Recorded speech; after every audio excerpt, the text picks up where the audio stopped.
Yo, para sa mga katulad ko na nasa Western Union yung sahod sa YouTube na gusto nyong ilipat sa GCash, ay ganito lang gawin natin. First, visit muna tayo dun sa ating account sa Google AdSense. Ito pa yung sample, no? So, check lang natin. So, meron na po akong sahod dyan at yan. Tapos, punta lang tayo sa GCash. So, yun. Check din natin yung GCash para ma-transfer natin. So, meron akong konting amount dyan mga prank 27.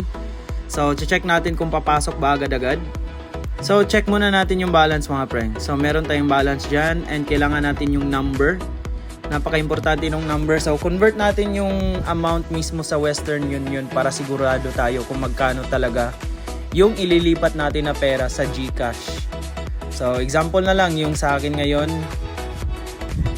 So, first, gawin muna natin, i-convert muna natin sa peso and yung exact amount which is 111. So meron siyang 6,189. So yan yung i-input natin mamaya mga prank. So punta tayo sa GCash and again, punta tayo sa cash in. So meron din dun sa homepage kanina. So pwede din dyan, no? Sa dulo.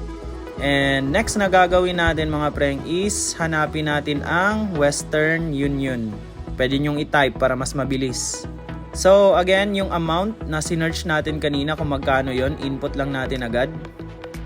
So i-check lang natin which is 6,189.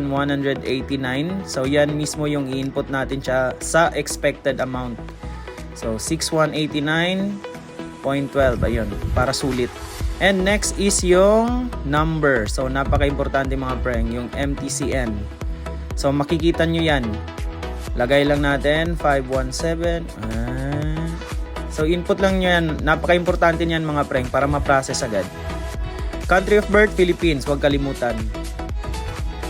So after nyan, next nyo lang. And yun, remit via Western Union. So merong 6,000. So tignan natin kung papasok ba agad-agad. So click nyo lang yung next. Ayun. Remittance successful. So, click nyo lang yung okay and tignan natin kung papasok ba agad-agad. So, balik tayo sa GCash. So, kanina may 27. So, tignan. O, yun. Pasok agad mga prank. So, ganun lang. Salamat at mabilis yung process nila sa Western Union to GCash.